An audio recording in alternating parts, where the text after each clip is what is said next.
Bonsoir à toutes, bonsoir à tous. Soirée animée, match intense. La suite de la 12e journée de Super League a tenu ses promesses. On a eu droit à deux très beaux matchs de Super League. Lugano Young Boys, Lucerne Saint-Gall. On vous en parlera dans le temps additionnel. On parlera également un petit peu de Challenge League. Et je suis accompagnée de Sandy Medley, de Carlos Varela. Pour revenir sur nos matchs, pas facile pour les Bernois de se rendre au Tessin. On sait que le Cornaredo, c'est jamais un endroit facile pour se rendre. Oui, mais on sait que c'est toujours un déplacement difficile d'aller au Tessin. Ils sont toujours très forts sur leur terrain. Et puis on a vu sur la première mi-temps que IB a eu beaucoup de peine à mettre en place son jeu et à se créer des occasions face à cette équipe tessinoise. Ouais, et dans le deuxième match, on ne s'est pas ennuyé. On s'est presque encore moins ennuyé parce qu'il y a eu beaucoup de buts. Finalement, les deux équipes se sont neutralisées. Ouais, on est habitué à cette affiche, à avoir beaucoup de buts. Là, c'est parti dans tous les sens. Les deux voulaient se racheter. C'est animé. Ouais, on va tout de suite se plonger dans ces matchs parce que, comme on vous a dit, il y a eu énormément de choses qui se sont passées. On commence au Cornaredo avec, pour son retour au jeu, Garcia, ici, qui en tout début de match va perdre le ballon. Il n'en faudra pas moins pour saisir cette opportunité. Mahou qui saisit l'opportunité, qui va trouver le poteau, et Sellar qui rate sa reprise. Ouais, heureusement pour Garcia, là on voit qu'il s'excuse tout de suite, après 10 secondes. On voit pas ça tous les week-ends. Ça aurait bien lancé le match en sachant la difficulté contre Lugano quand on est mené contre cette équipe avec toute leur maturité défensive, leur rigueur. Et là, Cellar, on peut croire qu'il rate le but vite, mais ça va tellement vite où il n'a pas eu le temps de réagir. Heureusement pour IB. Ouais, là aussi, regardez, ça va assez vite sur le flanc gauche. Les Tessinois, Botani, Ziegler et Sellar, encore lui qui rate. Oui. On l'a vu, Lugano très entreprenant sur ce début de première mi-temps avec des situations toujours dangereuses. Et puis heureusement pour IB, les défenseurs ont toujours répondu présent. Ouais, malgré une bonne entame luganaise, Rueg centre et Nsame qui ouvre la marque. Ouais, on laisse pas Nsame comme ça libre dans les 16 mètres. Le but, il pique un peu les yeux parce que Lugano a plus de rigueur normalement. Il n'y a personne au marquage d'Nsame. Avec sa classe, les buts en une touche, Nsame, il sait les mettre. Là, c'était bien payé pour IB parce que c'était quasiment leur première occasion dans le camp tessinois. On va remettre les compteurs à zéro, peu de temps après. Mais ici, Valenzuela s'est un petit peu amusé avec la défense qui donne ce corner de Steffen et c'est Ziegler qui conclut ici. Oui, une défense de IB un petit peu passive sur ce corner à mon avis parce que voilà, il est seul pour mettre cette tête dans les 5 mètres pratiquement. Donc là, je pense un petit peu de déconcentration de la part des Bernois sur cette action et puis Lugano qui en profite pour revenir au score. Oui, et puis les hommes de Croci Torti qui vont quand même rester concentré, d'après là, qui tente sa chance dans la surface de réparation après un centre de Valenzuela. Oui, il y avait un bon momentum de Lugano. Là, c'est d'après là qui nous a habitués à marquer des buts de tête. Là, on voit qu'il est à droit aussi en volée. Il a fallu peu pour marquer. Ça aurait été pas mal. Ziegler qui marque. D'après là, pour moi, les deux piliers de cette équipe. Jusqu'à la mi-temps, Lugano tenait, on va dire, facilement ce IB qui était timide. Et le score était complètement logique à la mi-temps, même peut-être un petit avantage à Lugano. Ouais, score logique, mi-temps intéressante finalement de la part des deux équipes. Oui, intéressante, un petit peu à l'image qu'on s'attendait, même si j'avais imaginé un IB un petit peu plus entreprenant parce que voilà, je pense qu'il fallait aussi qu'ils démontrent et qu'ils se remettent aussi un petit peu en confiance, ce qu'on verra qu'ils ont fait sur cette deuxième mi-temps. Et une première mi-temps qui nous laissait un petit peu sur notre faim parce que je pense que justement IB en avait encore un petit peu sous la pédale à ce moment-là. Ouais, IB en aura même encore pas mal sous la pédale. On va le voir en deuxième mi-temps avec les Bernois qui reprennent l'avantage. Nsame centre, Eaton reprend le cuir et puis c'est Garcia ici qui finit le travail. Et Lugano qui discutait peut-être que le fait qu'il dorme un peu derrière, peut-être qu'il pensait qu'il y avait faute. Là, on voit qu'avec cette caméra, c'est pas faute. Après, on ne sait pas quand même. C'est peut-être qu'il y a contact. Et ensuite, on voit Lugano, voilà, surtout deuxième poteau, il laisse Garcia sans sprinter, qui arrive au ballon avant tout le monde. 2-1. IB, voilà, ils ont pris le dessus dans cette mi-temps, mais IB est une équipe intelligente. Ils ne sont pas en train de survoler le championnat. Ils gagnent un peu chichement. Ils ont laissé passer un petit peu l'orage parce que le mental était du côté tessinois à la mi-temps, ça c'est sûr, en revenant au score. Et intelligemment, ils sont été peu à peu. Ils ont annulé ce Lugano et avec leur classe, ils ont fait la différence et pris l'avantage logiquement. Ouais, IB qui reste calme, mais quand même, hein, ce but va forcément quand même faire parler au Tessin. Mais ici, regardez un très joli travail des hommes de Vicky jusqu'au cuir qui arrive sur Garcia, Nsamé et puis Imeri pour le 3-1. Ouais, un beau mouvement en triangulation de Garcia, Nsamé et Emery. On voit un très bon appel dans le dos de la défense de Emery et puis Nsamé qui met le ballon parfait. Il peut ensuite enchaîner en enroulant dans le petit filet. Ouais, ici, on s'est dit, bon, IB a fait le plus dur, IB est revenu, mais ça ne sera pas fini. C'est ça. Superbe fin de match pour les Bernois. Il y avait que sur le terrain, là, déjà 2-1, ça avait cassé les jambes à Lugano, qui n'a pas tiré au but de toute la deuxième mi-temps. Hein. Von Balmos n'a pas fait un arrêt. Puis là, il s'amuse, IB. On connaît, IB, c'est souvent comme ça. Quand ça commence à dérouler, on peut croire que ce but est anodin, mais IB, c'est une équipe qui aime jouer. À la maison, souvent, on voit beaucoup de buts, mais dernièrement, ça ne rentrait pas. Donc eux, même ce but qui peut paraître anodin, déjà, ce n'est pas anodin pour Itten. On a parlé assez de son objectif, sûrement Coupe du Monde, donc tout compte. Et puis, c'est un des meilleurs compteurs de notre championnat, si ce n'est le meilleur avec les assises. Donc IB, ils jouent jusqu'à la fin, mais ils ont gagné à l'usure. Ils ont gagné à l'usure, on sait le talent qu'ils ont, mais ils sortaient d'une phase un peu difficile et ils ont usé Lugano. Et le 3-1, il est assez beau, ils font courir l'adversaire. Et pour moi, ils ont quand même tapé sur la table en disant voilà, on n'est pas bon, mais on va gagner 4-1 au Tessin. C'est un beau message pour les autres aussi. Bon, au final, c'est ce que vous aviez dit avant. On s'attendait quand même à ce qu'IB maîtrise son sujet et puis ils l'ont fait. Ils l'ont fait surtout sur cette deuxième mi-temps, même si c'est la force aussi des grandes équipes de savoir un petit peu faire le dos rond dans les moments où ça va peut-être un petit peu moins bien, où il y a peut-être un petit peu plus de déchets qu'à l'habitude. Et c'est ce qu'ils ont très bien fait sur cette première mi-temps. Et ensuite, ils ont su un petit peu faire ces derniers réglages pour justement être décisifs et passer l'épaule sur la deuxième mi-temps. Nicolas Emnekr a recueilli des réactions à l'issue de ce match. On commence par un joueur bernois. Ulysse Garcia, vous terminez la soirée avec le sourire. Après 30 secondes, on s'est dit que ça aurait pu être une mauvaise soirée pour vous et pour Young Boys. Qu'est-ce qui fait la différence aujourd'hui ? Oui, c'est vrai. C'était dur de commencer, de se mettre dans le match. Je pense aujourd'hui, ce qui a fait la différence, c'est la mentalité. Écoutez, on est à 1-1 à la mi-temps, on revient et on veut montrer notre football. Et ça a bien fonctionné en deuxième mi-temps. Justement, ça a mieux fonctionné en deuxième mi-temps. On a vu un Young Boys plus agressif, notamment dans les duels. Est-ce que ça a été une consigne donnée par votre coach ? Oui, bien sûr, le coach nous a dit qu'il fallait être plus agressif d'entrée et puis surtout être plus calme avec le ballon. C'est ce qu'il a demandé, c'est ce qu'on a pu faire et on a marqué des beaux buts et je suis très content pour l'équipe. Et pour vous-même aussi, c'était un match particulier après une longue absence. Il y a ce début de match très compliqué, ensuite il y a ce but.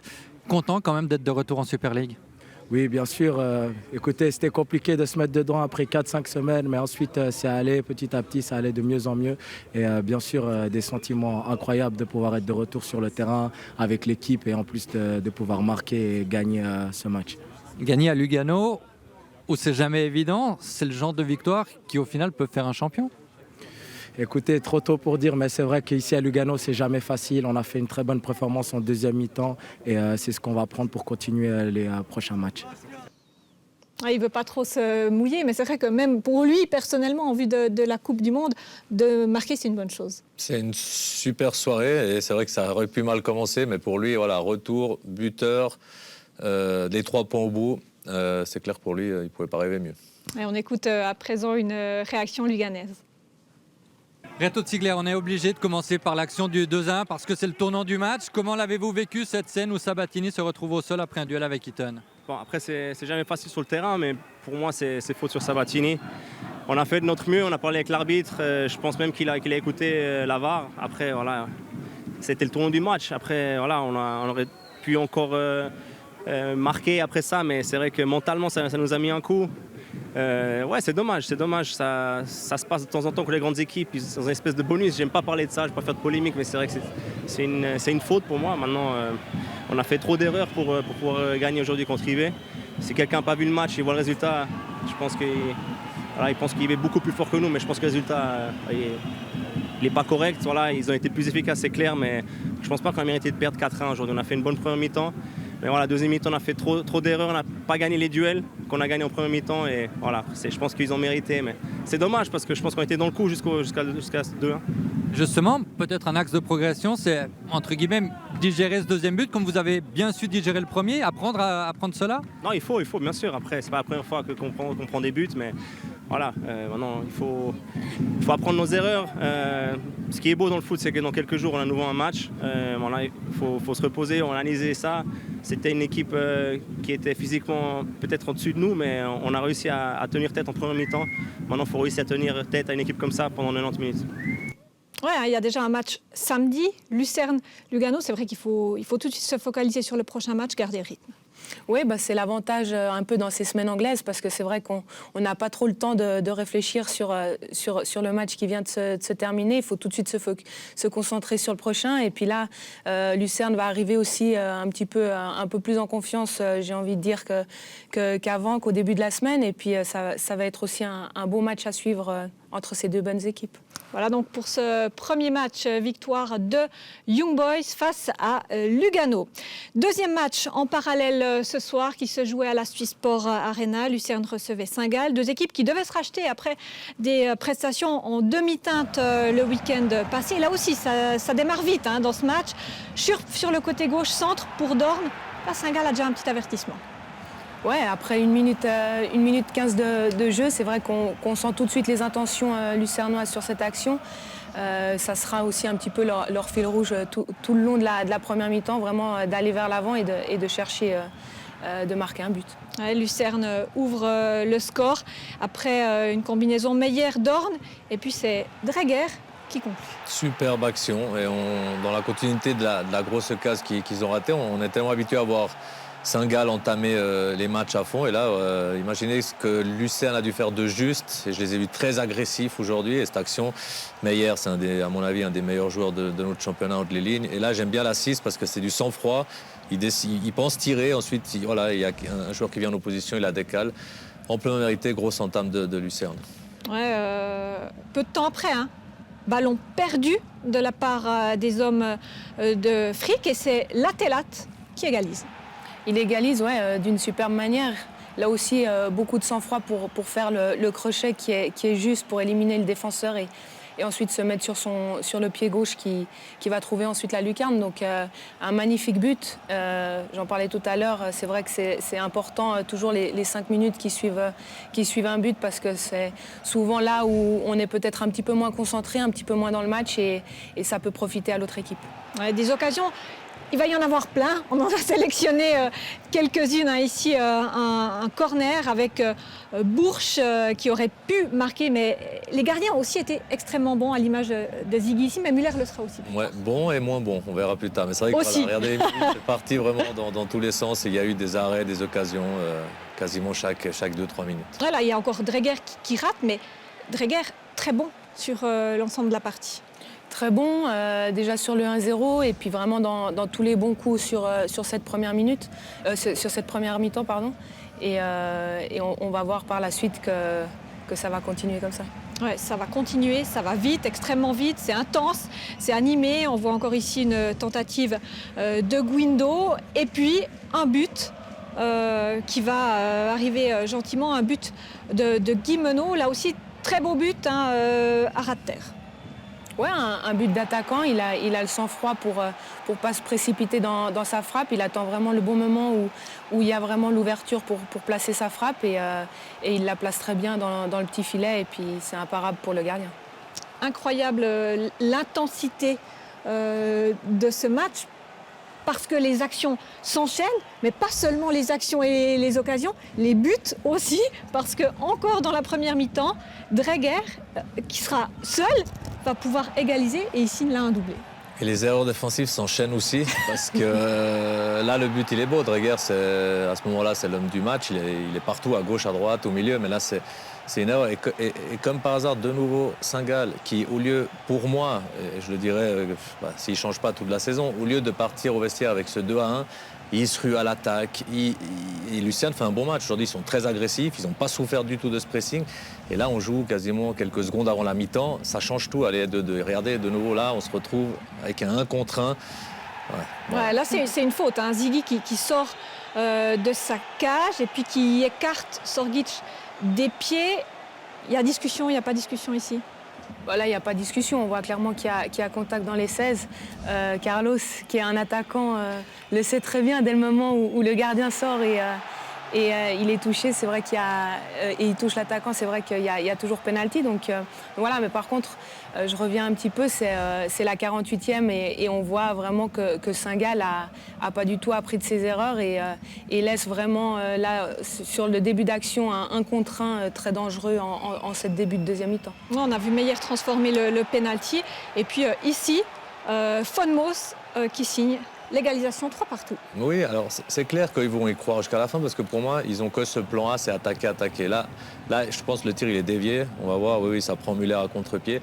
C'est rageant pour Lucerne parce qu'on a vu un peu cette erreur de Ziggy, mais il y a eu tellement de choses. Ziggy a tenu la baraque à 3-2 parce qu'on était très très près du 4-2 pour Lucerne qui aurait plié le match. Donc il a aussi tenu son équipe jusqu'à là. Et là, c'est du coup Müller qui fait le miracle. Oui, hein, c'est vrai ce que dit Carlos. Lucerne a quand même réussi à faire le dos rond pendant 30 minutes avant cette égalisation. Oui, ils ont su faire un petit peu ce que Saint-Gall n'avait pas été capable de faire après le 2-1, c'est-à-dire de gérer un petit peu cet avantage. Ils les avaient un petit peu éteints sur cette deuxième mi-temps. C'est vrai qu'on avait vu beaucoup moins d'occasions que durant la première et heureusement pour Saint-Gall, malheureusement pour Lucerne, ils ont réussi un petit peu à revenir sur cette fin de deuxième mi-temps avec ce but. On a des réactions qui nous proviennent de la Suisse Sport Arena. On commence par une réaction d'un Saint-Gallois. Zach Schmidt, c'était une très belle rencontre. Il y a eu des buts et Saint-Gall a montré du caractère pour revenir dans cette rencontre. Ouais, c'est vrai qu'on a montré du caractère. On a été mené 2 fois et on a su remonter et revenir au score jusqu'à la fin. Qu'est-ce qu'il a manqué en fin de rencontre, notamment pour aller chercher ces 3 points? Ouais, je pense que pas beaucoup. Je pense qu'on a eu des occasions, 2-3 occasions à la fin où on pouvait concrétiser, mais il y a eu un bon gardien et un petit peu de malchance et c'est dommage. Parce qu'on aurait pu gagner ce match pour finir. C'est une 5e rencontre sans succès pour Saint-Gall. Est-ce qu'il y a peut-être la peur qu'une spirale négative s'installe dans le groupe? Alors franchement, je pense pas. Je pense que on prend match après match et un match, il n'est pas gagné. S'il est perdu, il faut passer à autre chose, il faut passer au prochain match et penser à la victoire parce que chaque match, il faut les gagner, il faut penser à les gagner. Car vous n'êtes pas tout à fait d'accord avec Isaac Schmidt. Non, parce que les joueurs parlent comme ils jouent. C'est attaque. Mais entre le 3-2 et l'égalisation, Ziggy a sauvé la baraque 3-4 fois, tellement que voilà, c'est un peu leur défaut. C'est vrai que ça fait des matchs spectaculaires. Mais voilà, on peut pas céder autant d'occasions à l'adversaire si on veut jouer le haut du tableau. Ça, c'est une certitude. On écoute encore une réaction lucernoise à présent. Mohamed Dreger, wie erklären Sie, dass Luzern hat nicht dieses Spiel gewonnen heute? Ja, uns hat ein Tor gefehlt. Ein Tor mehr. Bisschen unglücklich in der ersten Halbzeit müssen wir mit fast schon 4 Tore Vorsprung in die Halbzeit gehen. Am Ende denke ich dann aber auch glücklich die letzten 10, 15 Minuten, wo es dann auch 4-3 noch für St. Gallen stehen kann. 3-3, ein Punkt. Was fehlt noch, um Punkte zu bringen? Heute ein Tor mehr als St. Gallen. Es ist schwierig jetzt die richtige Analyse zu finden nach so einem Spiel. Positiv ist erstmal, dass wir es nicht verloren haben, dass wir Reaktion gezeigt haben nach dem Spiel in Sion. Und ja, es geht weiter. Jetzt haben wir noch 5 Spiele, glaube ich, bis zur Pause. Und ja, am Samstag wieder ein Heimspiel und einfach den Schwung mitnehmen. Und es war ein Positivpunkt, eine große Leistung für Sie mit diesen Doppeltore. Ja, aber ich muss in der ersten Halbzeit muss ich wirklich noch 1-2 Tore mehr machen. Dafür gibt es keine Entschuldigung. 2 Großchancen, wo ich der Mannschaft vielleicht noch mehr helfen kann. Am Ende tut es mir leid. Ich versuch die nächsten Chancen einfach kaltschnäuziger zu nutzen. Il nous a manqué un but, nous dit-il. On a manqué de chance en première mi-temps. C'est dur de faire une analyse de ce match à chaud, mais ça continue. Il nous reste 5 matchs. On joue à la maison pour le prochain match samedi. Et aujourd'hui, il nous dit qu'il aurait voulu encore marquer plus de buts, 1 ou 2 buts de plus. C'est ambitieux. J'ai eu des grandes chances en première mi-temps, notamment. Et il s'excuse même de ne pas les avoir concrétisées. Quelle humilité! Ouais, surtout à chaud comme ça, c'est vrai que c'est étonnant. Après, très réaliste, parce que c'est vrai que sur cette première mi-temps, on l'a vu encore dans les reflets, ils avaient vraiment 2 voire 3 occasions de but claires et ils auraient pu les mettre au fond Lucerne serait allé au vestiaire avec un score différent que celui de la mi-temps. Ouais, comment vous analysez cette réaction? Parce qu'il marque quand même un doublé, il devrait quand même être satisfait, mais non. Il nous dit qu'il aurait dû encore en marquer plus. J'analyse déjà comme lui. Là, je suis tout à fait d'accord avec son match. Mais oui, parce qu'il loupe des montagnes. Et au lieu d'être content de ses 2 buts, il sait qu'il aurait pu en mettre plus. Il a vu les actions qu'il a ratées. Et puis à la fin, quand il y a 3-3, puis on pense forcément à ce qu'on a raté, je trouve que c'est fort ce qu'il dit. Parce qu'au lieu de fanfaronner avec ses 2 buts, il met l'accent qu'il aurait pu être meilleur. Et ça, c'est l'exigence de soi-même qu'on devrait avoir quasiment à tous les matchs. On connaît désormais les 3 premiers résultats de cette 12e journée de Super League. Winterthur a battu Sion hier. IB s'est imposé au Tessin et nul entre Lucerne et Saint-Gall. Demain, encore 2 rencontres, Bâle-Zurich et Grasshopper Servette. Au classement, eh bien, il n'y a pas de changement. Il y a juste Young Boys qui prend de la marge sur Servette. Sinon, les 3 autres équipes engagées ce soir ne bougent pas de leur place. On passe à la Challenge League. Un club roman était engagé ce soir. Stade Lausanne-Ouchy recevait Vaduz. Et le slow a pris l'eau. Bah oui, petit jeu de mots, j'étais obligée. Score final 1-5. On revoit les 2 premiers buts de Vaduz, doublé de Hasler et les 2 fois passes décisives de Djokic. Stade Lausanne-Ouchy qui aurait pu prendre la tête du classement ce soir. Ouais, le Stade Lausanne qui a loupé le coche, j'ai envie de dire, parce que justement, après la défaite hier du Lausanne Sport, ils auraient pu prendre cette première place.